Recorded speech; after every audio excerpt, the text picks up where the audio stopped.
Kia ora, good morning everybody.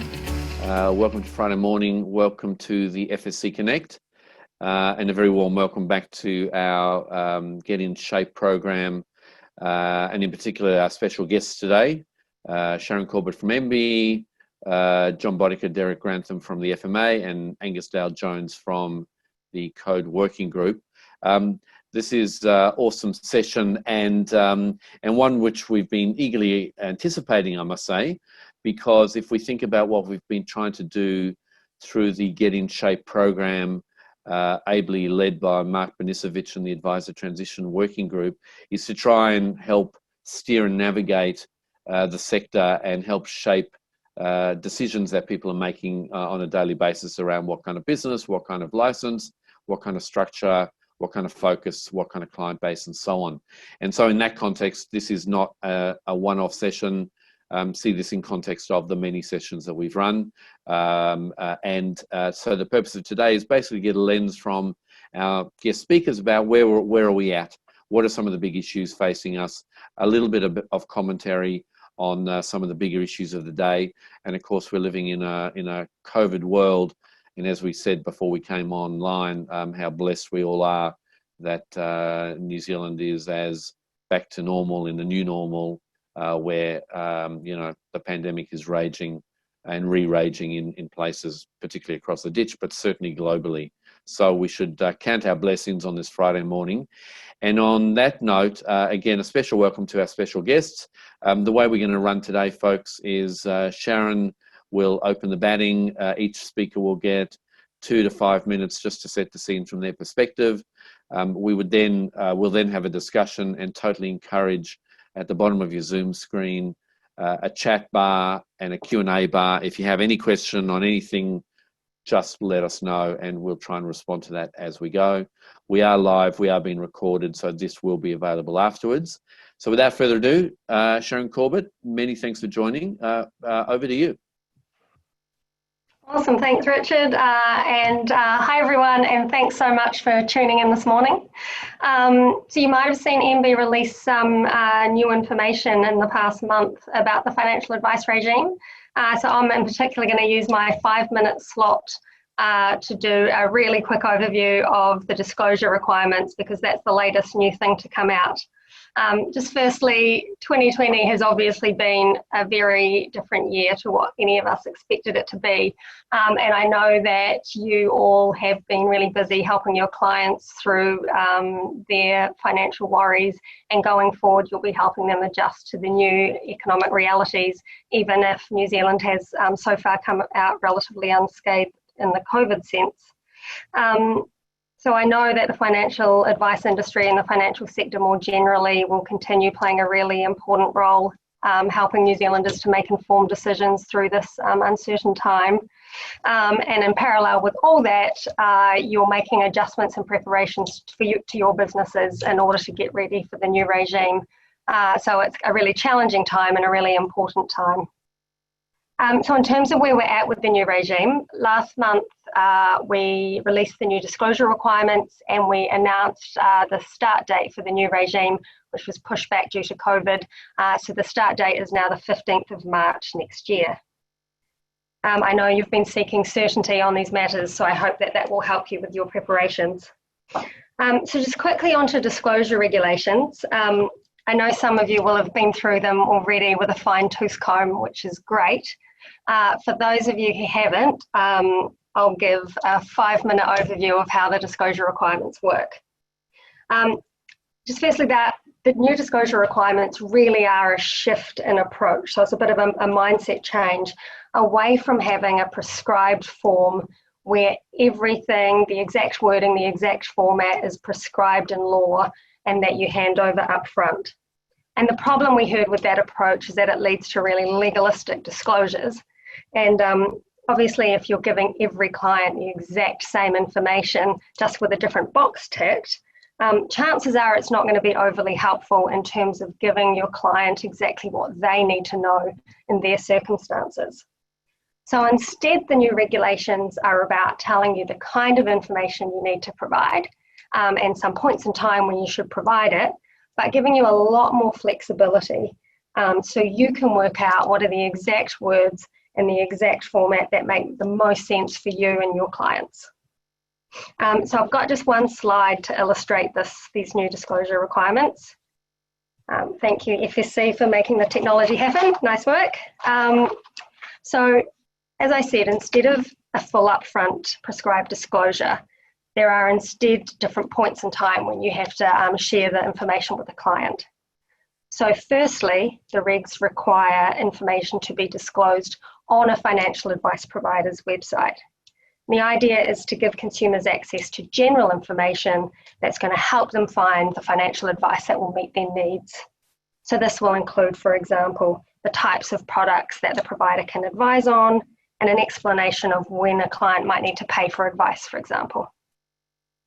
The second point is when you know the nature and scope of advice that the client is seeking. So this is when it's clear what the client wants, like, okay, my client is looking for advice on a mortgage for their first home. So the information that must be disclosed at this point will include, for example, the range of products that you're going to compare between for the client, and any commissions that may apply. At the third point, you'll also need to disclose information at the point of actually making a recommendation to the client. And this will include if there's been any material change to what you previously disclosed. So if you previously said, oh, we're going to compare between these 4 mortgage providers, but in the end you only compare between 3 for some reason, this is the point where you'd set that out to the client. And then separately, if you receive a complaint, you'll also at that stage need to give information about your complaints process and dispute resolution scheme. So the idea is to provide consumers with information at the time that it's most meaningful to them. We can take the slide down now. Thanks, Naomi. Thank you. So thank you to the Financial Services Council and everyone who's tuned in today who made a submission when we consulted last year on the draft regulations. For those who were involved in that consultation process, you'll know we've actually made a whole heap of changes to the regulations to make sure that they're more workable in practice. So we really appreciated that feedback.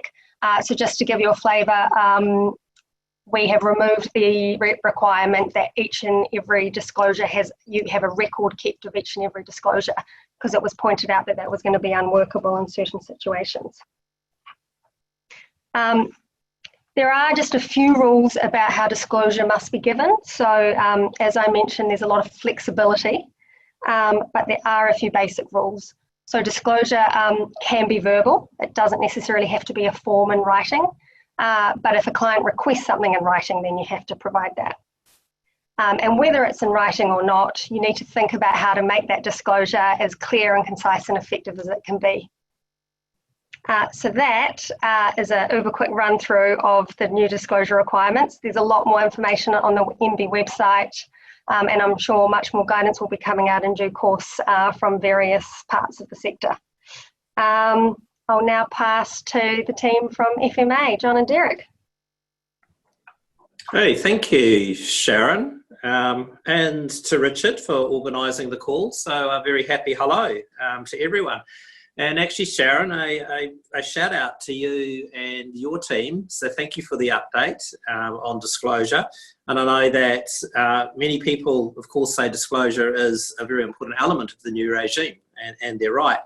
So with the new regulations, I think they're really welcome, and it's just another piece enabling advisors now to move forward with their preparation for the new regime. Today, I'd also just like to touch on a little bit, just to let everyone know what we've been up to over the last couple of months. And of course, a lot of conversations with advisors, and they've been sharing with us around how things have been going for them, and what it's been like for them and their clients over the last wee while. For us here, the rest of the team, we've been talking with a lot of the law firms, compliance firms, skills, professional bodies, and participated in quite a large number of webinars. And we've also, of course, published our consultation on the full licence conditions and the 3 proposed licence classes. And those have been designed to streamline as much as possible the application and assessment criteria, and allows advisors or Faps to pick a license that best suits their circumstances. Our license team too, of course, have been very busy.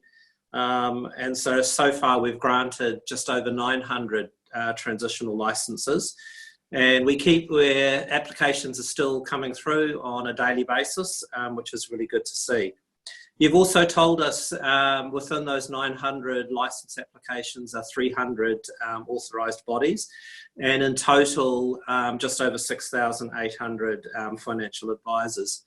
So that puts us at somewhere around 70% of the number of registered and authorised financial advisors today. And another 400 have registered for the Faps service on the FSBR, but haven't yet taken the next step to formally apply for their licence.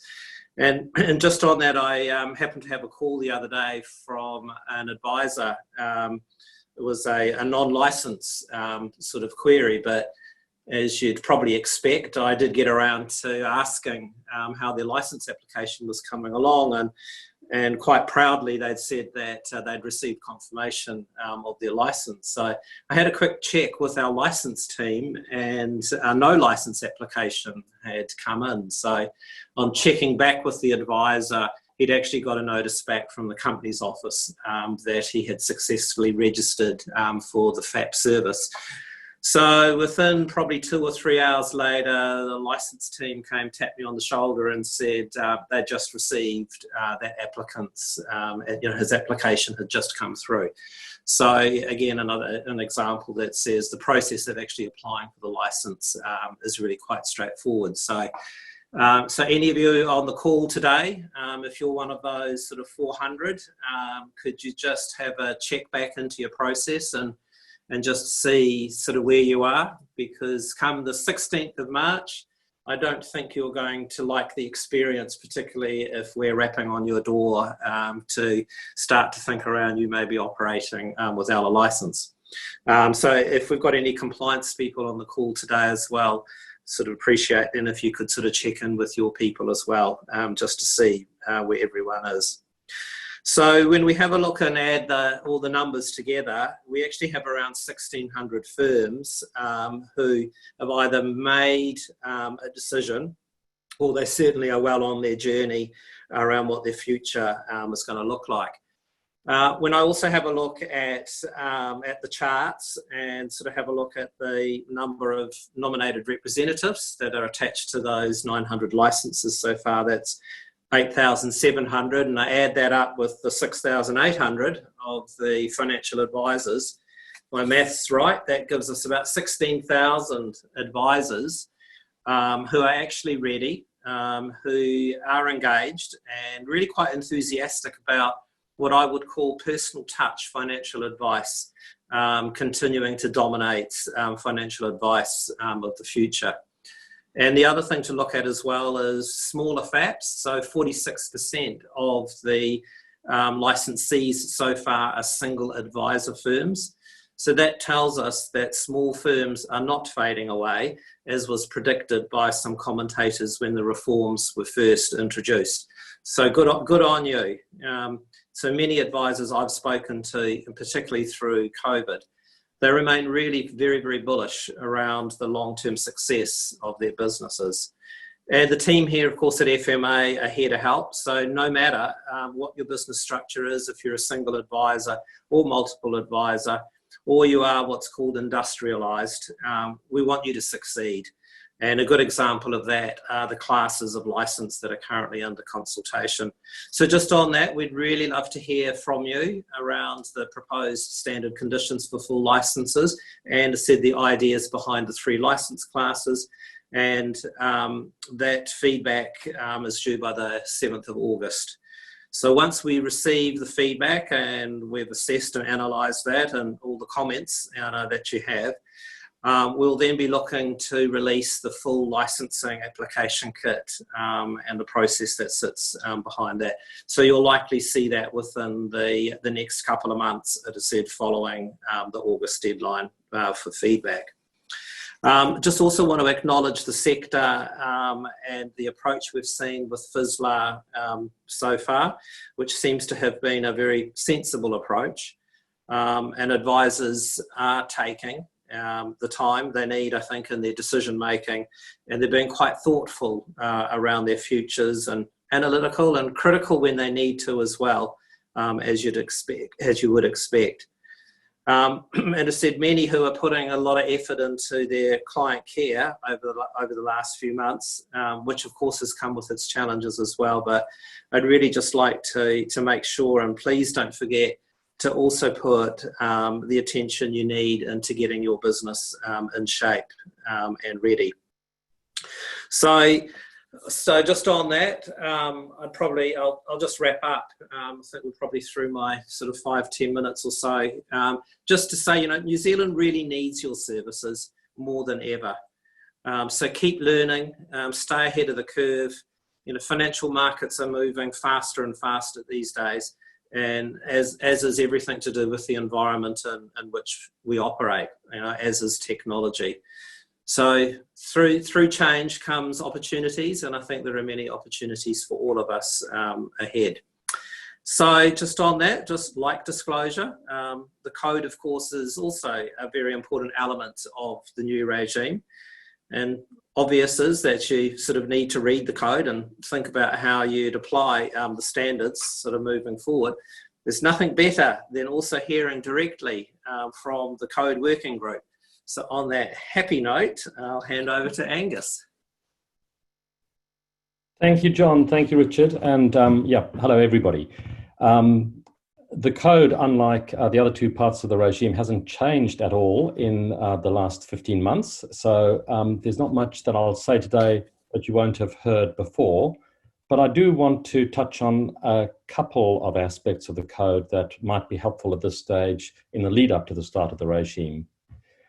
And the first is to observe that the code is, in essence, a set of conduct requirements.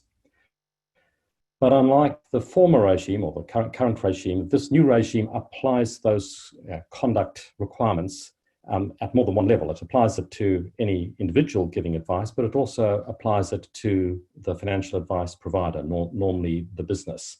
So there's a duality of requirements. There's the requirement on any human advisor, but also always there is a requirement on the business. So given that these are conduct requirements, the business needs to think about its attitude and how it goes about evidencing that it's taken the steps to comply with those attitudinal requirements in the code. So drilling down and looking at what it's done in respect of each standard in the code at a business level to make sure that the code is being complied with. And of course that is in part dealt with by how individual advisors operate. But it means that at the level of the directors, at the level of the management of larger FAPs, and also obviously at the level of advisors, you've thought through that attitudinal requirement of having the right culture and approach to the conduct requirements in the code. Secondly, I want to just turn to competence. And one of the things we have noticed in recent months is the questions that come through on competence are almost invariably questions about level 5. Actually, the code tries to shift the focus away from those entry requirements and onto CPD. It has deliberately created a much broader CPD requirement, not focused on hours, but focused on how you keep up to date. And just like I was saying with the sort of conduct obligations generally, that too applies with CPD. So there's a requirement in Standard 9 that says entities must at least annually review their procedures, systems, and expertise to ensure that they maintain the capabilities for the financial advice they give. So every FAP needs to think beyond just what qualification individuals advisors have got, but they need to think about how are they satisfying that requirement that the capability of the business stays up to speed? And that requirement in the code, if you like, sits in tandem with another requirement set out in section 431R, which is an obligation in respect of nominated representatives that applies to FAPs. And that's all about FAPs having processes and controls to ensure that nominated representatives' advice is commensurate with their competence, knowledge, and skill. So if you like, they're both obligations, the one on the code and the one on 431R. It's all about making sure that you've got the capabilities and competence in the business as a whole to make sure the service is properly delivered. So those were the 2 points that I wanted to raise, but there have been a couple of questions, and there actually might be a couple more that have come through. But the ones that I have read, one from Steve Wright, thank you, Steve, turning to Code Standard 4 and talking about, particularly in the context of insurance, what do you need to do to make sure that the client understands the financial advice? So I'll point out that this is the one standard in the code that does use the phrase reasonable steps in the standard. And it says that, in discharging that obligation to make sure that the client understands the financial advice, the person who gives advice must take reasonable steps. So those reasonable steps will vary depending on the circumstances. So it's not about making sure that every single iota of information about the advice is understood by the client. It's about what the client has to take into account to make a timely and informed decision. And those words are also used later in the guidance about the advice. So the advisor needs to think critically about what are the elements to the client's understanding that are important to make a properly balanced decision.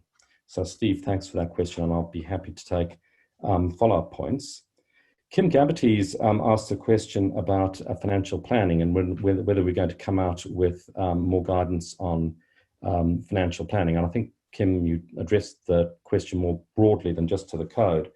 But what I would say that Standard 7, which is where we impose competence requirements in respect of investment planning, I think I'm looking at the right standard, yes, Standard 7.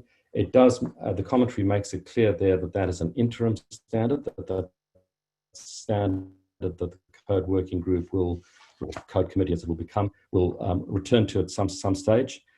There's no immediate prospect of that happening at the moment. Our focus is letting the regime bed in as is, but definitely the competence elements to investment planning are signalled in the code as something that we would come back to. So I think that's it from me. Thank you.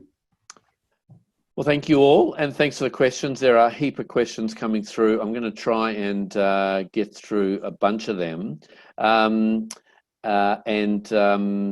love, Angus, the way you've called the person and responded directly to the question. So this one's by an anonymous attendee. So folks, please put your name on.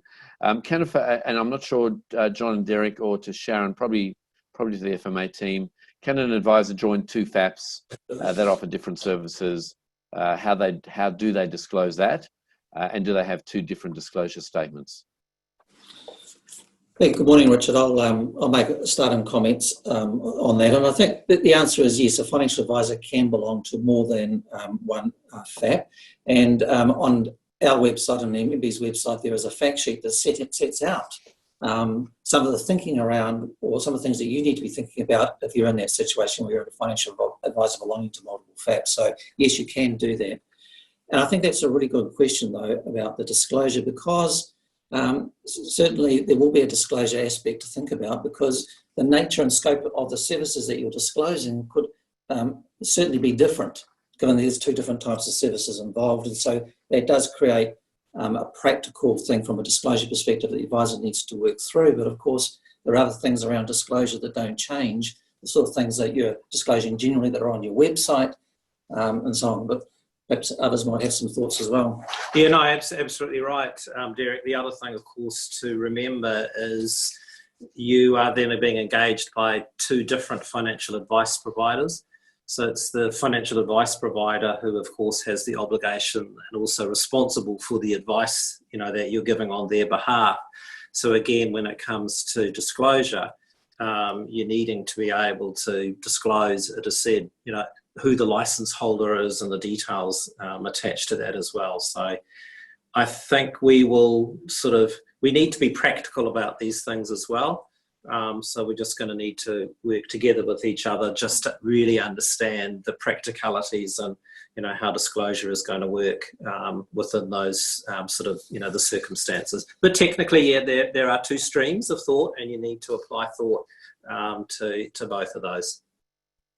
Just building on what John said, I think what is really important is making it clear to the client who you are giving advice on behalf of, because as John said, they are ultimately responsible for the advice. So it's really important that if you are engaged by two different financial advice providers, that it's really clear to the client who you're giving advice on behalf of. Sharon, just an extension question to that. There's a question here from Peter around how much risk do you think there is that this kind of what should I disclose, how much should I tell, that there's a fair bit of nuance in some of that. And so the question from Peter is, how much of a risk is it that that people may go, that wasn't material, so I didn't disclose it, but actually perhaps it was? Yeah, great question. To be extremely frank in response, I think the current disclosure requirements, where there's no risk of anyone getting it wrong because it's all written down for you, I don't think the current disclosure requirements are helping advisors and are not helping clients. So we are definitely, the disclosure requirements make it harder for advice businesses, because it means you do have discretion to think about how am I going to disclose information and what information is important. And that might mean that some people have slightly different interpretations, but that is so much better than us having a prescribed form that isn't helping the advisor or isn't helping the client. And the advice community told us how unhelpful the current disclosure is for both parties. So that's why I just feel more confident in the new approach, even though there is nuance and there is discretion in there. And that's probably a good question to ask both Angus and the FMA team. I mean, at a principle level, at a philosophical level, this is a getting away from everything's prescribed, everything's black letter law, and much more make the call, examine what's going to be appropriate. And there's almost a burden of common sense that sits with the provider of advice. Would that be a fair assessment? And maybe go to the FMA team and then to Angus. Yeah, Richard, I think it is a fair assessment, because I mean, to Sharon's point, your starting point is almost what we want: wise and informed consumers. So from an advisor perspective, you want clients to be in a position where they're making informed decisions, and particularly, I think, informed decisions about whether or not to follow the advice. And so this is the balancing act that you have. You don't want sort of, people being paralysed because they have so much information from a consumer perspective in front of them, but they can't distinguish between what's the information they should be paying attention to in terms of the decisions that they need to make. And that's the balancing act that you're talking about really with an advisor. You have this piece of information and you're asking yourself the question, does it help the client make the decisions that they need to make, or does it hinder? And I think that's really that sort of balancing act. I mean, you might take the view that, everything is good, all information is good to give to the client, and so the materiality thing doesn't become an issue. But I think there is that balancing act, there is that principle about what do I need to do to help this client make a good decision?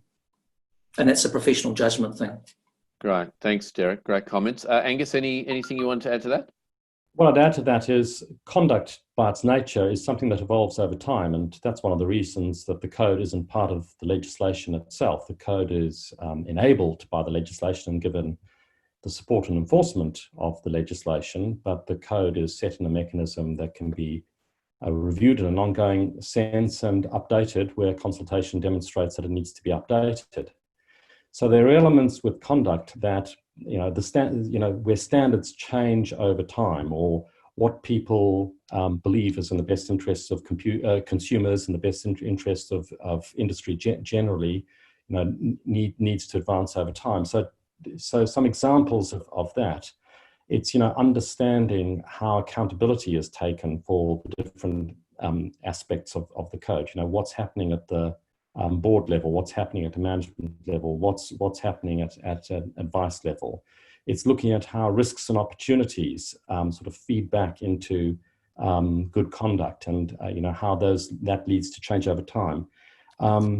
Yeah, it's looking at the overall mastery by, you know, individuals involved in either giving advice or supporting in the giving of advice, the mastery they've got of their subject area, and, you know, the things around the subject area, what consumers need, so that if you like, the ability to change, the ability to evolve over time is critically important to getting conduct right. Awesome, thank you, Angus. Sharon, question for you from Andy. Just back to disclosure docs. Can we continue to use the same disclosure docs with a particular focus on, especially the initial ones that he has already been using? I'm pretty sure that the current disclosure docs won't work. So they're, especially like that, they're saying things at the moment like, I'm a registered but not authorised financial advisor. So that we basically just some stuff, if you want to use that it's not even factually correct anymore. But at any rate, we're really trying to get the get advisor businesses to look at the regulations and think about what is the information I'm going to need to tell the client at these different points in the process. So the existing statements, including that upfront document, I don't think will meet those requirements. But I hope in due course there will be, I mean, the regs only came out a few weeks ago. I'm expecting there's going to be a lot more help and support from various industry associations and businesses over the course of the next few months. So hopefully that will give you some like really specific guidance and help in terms of how to turn those regulations into what you need to tell your client. Awesome, thanks, Sharon. Sorry, Richard, just on that, if you don't mind as well, is I'd really sort of look to advisors to start using new disclosure as really positive tools of engagement. We all understand that the current disclosure was pretty much you know, unusable, unfriendly.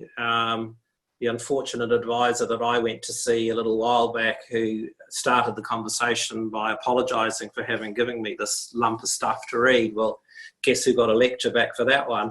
But you know, the whole idea behind new disclosure is, and as you're going through conversations and you're triggering different conversations as you're going through, you're actually giving some really useful proactive information that's actually going to help you have much richer conversations with people. And I actually have a lot of confidence in advisors. You know, I understand you might be feeling a bit nervous that it's no longer prescriptive and it's up to you to some degree to make the decisions, but I've got confidence in you because you know your clients, you understand the right discussions to have. So just think about how you're wrapping disclosure through those conversations, and I betcha you pretty much will get to that journey and be able to give yourself a tick in the disclosure box. So back yourself. Thanks, John. Just whilst you're there, John, two questions for you folks. So we're now post March 21. When the applications for full licensing are open, will the FMA set a sort of timetable so participants can kind of see the runway and get a really clear sense of what's in front of them? Yeah, so when we launch the license kit, as I call it, with the information, you know, in a couple of months' time, and if you think around license classes as well, as I said, that, you know, enables advisors to choose the class that best suits what their business structure is. So it's a fully online process, just like the transitional one is, but it'll waterfall down and you'll only actually see the questions that you need to answer according to the structure of your business. So it's going to, again, be fairly straightforward. The comprehensive guidance that's attached to that as well will help you quite a lot through the questions and how to answer those as well. As with transitional, we will not be asking for you to upload your manuals or compliance manuals, so those sorts of proofs are not required at the time of application. It may be, as we're assessing those applications, we may call for further data or ask to see more, but as a default, that's not the situation. So you get a really, really clear picture of what that looks like. So 2 years in which to apply for your full license over that transition period. At this point, we're not looking to force particular businesses into Windows through that 2-year cycle. Again, as we see, we think we're building a system that is, again, reasonably straightforward, targeted to your business, to give you the opportunity to comfortably make the decision and when you're ready to apply sort of through the time. That said, as you'll see, our commentary, say for transitional, will start to get stronger from now on towards the end of the year. So even though you have to have your application in and granted by March, 15th of March next year, you'll be hearing a lot stronger messages from us asking you to get your applications in by the end of this year. And that's really for you as a safety valve to give you enough time, so just in case something does go wrong in the application process, you actually have the time to think about that, to actually get there. So if you're not applying till February, March, you're just sort of taking the risk that there's no fallback. You must have a license. If you do not have a license on the 15th of March, you can no longer give regulated financial advice to your retail clients until such time as you have applied for and been granted a full license. And as I said, the assessment criteria is a lot deeper for a full license, and it's going to take much longer for us to assess your license sort of through that as well. Yeah, and it's fair to say, John, as we said before we came on call and within the FSC's Advisor Transition Working Group, that's an area of great interest. And so clearly, the more info, more intel, the better, I think, for everyone to make the right calls. So that's more for noting than a question. I'm going to go on to a question. Angus, this one's for you. Hi, Angus. What if advisors have started their level 5 studies and need to extend the time beyond the closing date to complete studies? Can they still continue to practice? That's a question from Ramesh. Over to you, Angus. Thanks, Richard, and thanks, Ramesh. So it depends. If you are a brand new advisor and going into the new regimes, the first time you've given advice, you need to have that qualification before you start giving advice. If you have already been practicing as an advisor in the old regime, the transitional provisions might well apply to you, which gives you the 2-year transitional period to get your competence up to speed. So you need to know what sort of advisor you are before you have a clear answer to that question. Cool. Thank you, Angus. This is a question from Trevor. Sharon, could be for you or for the FMA team.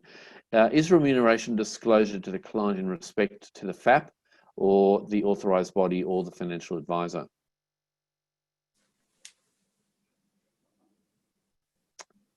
So the test for what gets disclosed in terms of commissions or any remuneration is anything that a reasonable client would expect to materially influence the advice.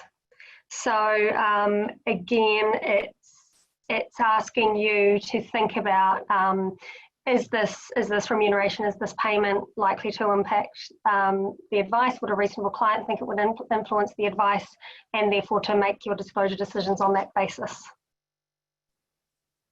Awesome. I'm seeing nods from the FMA team, so I think that's clear, folks. We've got about 5 or 10 minutes left. I'm just going to segue briefly into perhaps a more strategic conversation, which John opened the door to in his discussion, which is what's going on out there? What are people seeing and feeling? What's the state of New Zealanders as in consumers, but more particularly advisors as we've come into and now coming out of COVID?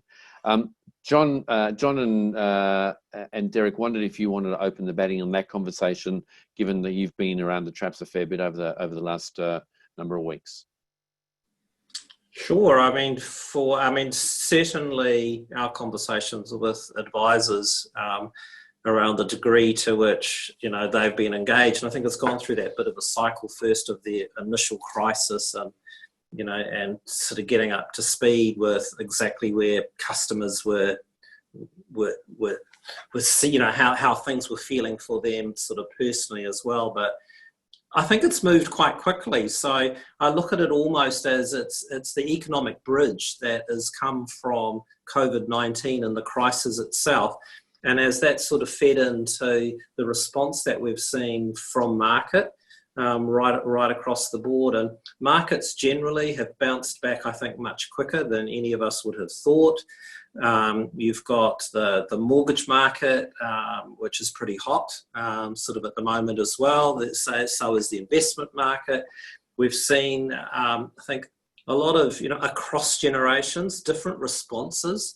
A lot of millennials or even younger people are actually getting into the market, starting to, you know, they're more engaged, they're more empowered about being able to make decisions. You see things like Sharesies or, you know, others that, you know, people are actively starting to think and starting to buy. From my perspective as regulator, I start to get a little bit concerned to make sure that, you know, people who are new to this, that they actually are making good and informed decisions. They're not just doing it in a vacuum because they see the market as moving sort of quite quickly and the fear of sort of missing something. So we're really sort of concentrating on trying to protect, you know, where those harms sort of might be. But I think the opportunities for advisors through this are really, really strong, to be able to have some of these really good quality conversations. I mean, how often is an advisor out there who actually meets clients who are predisposed to actually want to engage? I've never actually seen this market as strong as what that has been through this, and I would never have expected this to happen so quickly after a crisis like this. So I'm feeling sort of, you know, really quite positive about that. Yeah, I'd sort of I'd echo that. I had a market participant ring me the other day and say, hey, look, there's a lot going on in the market, but it's all positive. And I'm really looking forward to the new regime. And I think there is that sense too, talking to lots of advisors around that sort of positivity and that sense. And you can see the evolution of the thinking and the conversations that are going on out in the marketplace. You know, the early days, all the conversations would have been about understanding aspects of FSLA, starting to think about the decisions that need to be made and licensing structures.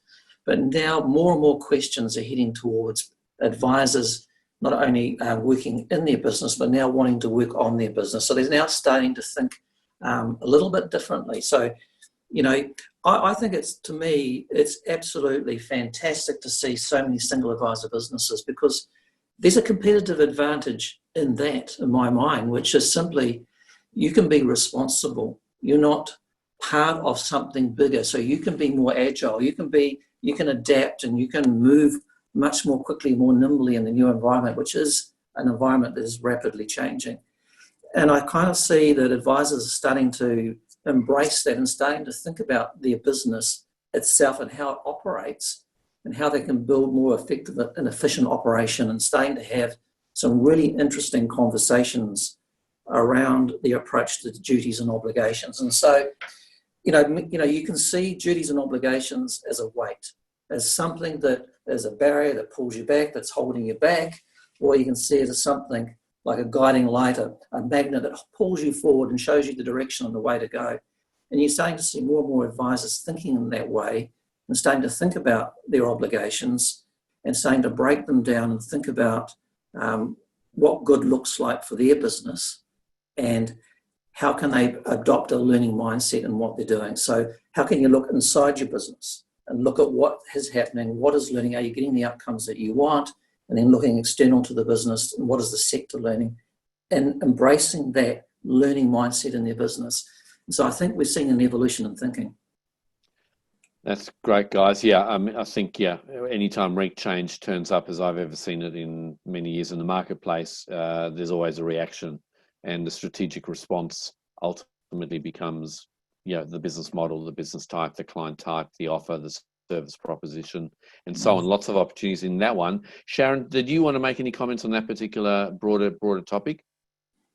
Yeah, maybe just more from the consumer perspective. I think the last 6 months and everything we've been through has really highlighted more than ever the value of financial advice, and it was really brought home for me with what's happened with KiwiSaver and watching hundreds of thousands of New Zealanders switching to more conservative funds and doing like what we didn't want them to do and making decisions for the wrong reasons in the midst of a crisis.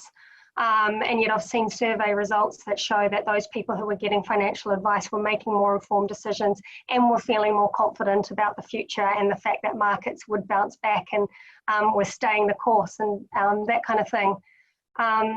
So yeah, it all makes me feel actually really positive about the future of advice, and I guess the long-term challenge is getting that confidence in financial advice so that more New Zealanders are seeking it and more New Zealanders are benefiting from making those more informed decisions. But I think, yeah, the last 6 months has been like the perfect illustration of that value of advice.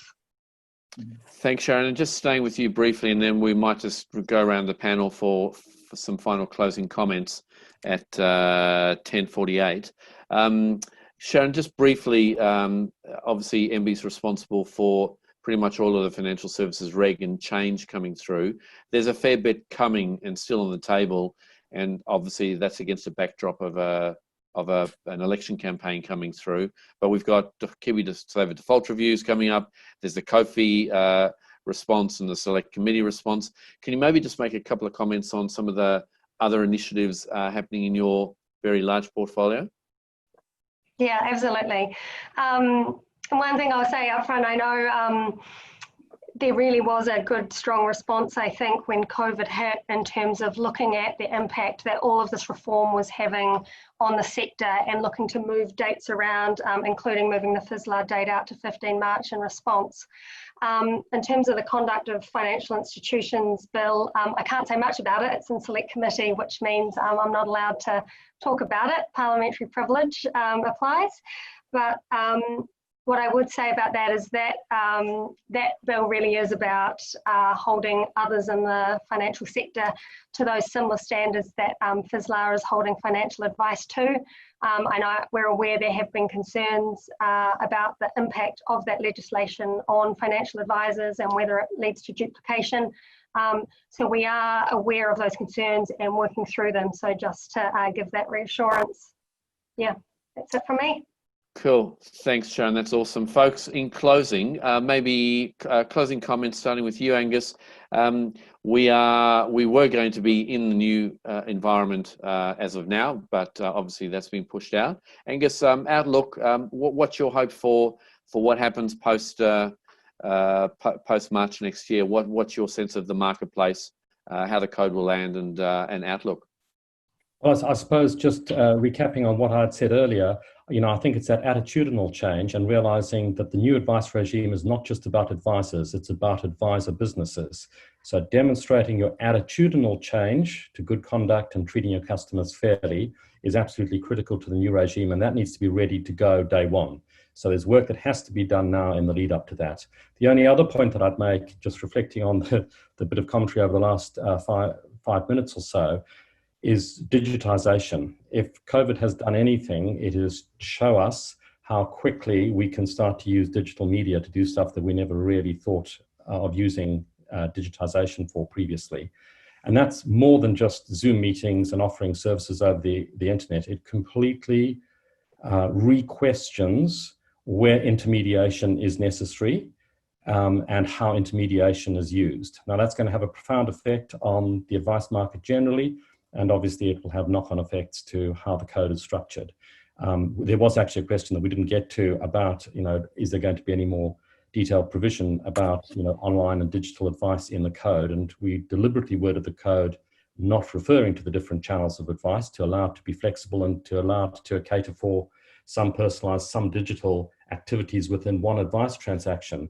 But that now is going to become all the more important as people realize that digitization does have a real future. Awesome, thank you. The FMA team, John Derek. Yeah, look, I would echo what Angus is saying. And really what I want to see from 15th of March next year is successful advice businesses doing what they're doing and seeing their obligations as something that helps them and supports them, and that we do everything that we can to support advice and advisors and remove any of the barriers that might be in the way. That's what we want to focus on. Yeah, and for me, I suppose unexpectedly will be make sure you get your transitional license. Please do join the 16,000 already that I said are enthusiastic and engaged. And I said, notwithstanding, Angus talking around the digitisation of advice. As I said, personal touch financial advice is here to stay. And I'm really looking forward, and I actually back advisors in their ability, what's ahead of them and what's coming next. And I think the future, whilst challenging, is actually going to be bright and I think quite satisfying for everyone. Thank you, gents. And last word to you, Sharon. Oh, thanks. Yeah, just building on what I said before, ultimately what we all want to see is that greater confidence in advice. And I think after the 15th of March next year, that's actually a lot of an easier message to sell because everyone is held to those same clear standards. So there's no need to equivocate about when we're trying to promote advice. So I think we can all work together, government, agencies and the sector, to try to really build that confidence in advice over the next few years. Awesome, folks. On behalf of the audience out there, not just today, but over the last 6 months in particular, the connectivity and work done by MB, the FMA, the code team has just been outstanding. Their ability and willingness to engage with us through the very tough times is absolutely welcome. So a huge thank you to all of you. And today is just a great example of that. Two very brief ads, if I may, people. The FSC conference is coming up on the 8th and 9th of September. These kind of topics and so much more are going to be on the agenda. We're today releasing the entire program, and it's pretty full on. And to the work of the Advisor Transition Working Group, again, Get in Shape programs continue on. We will be continuing to help shape futures and allow people to engage with decision makers, opinion leaders, and so on as we kind of head into the next 6 months. But I think the flavour of today has been a really optimistic one, and I think that's very relevant. As in a couple of weeks' time, we're going to launch our value of advice research, which pretty much evidences everything that people are saying here today. So look out for that. And on that note, have an awesome rest of your Friday. 10:54, we're signing off, and you can watch it all again if you want to as of Monday. Thanks all, and have a great weekend. Bye for now.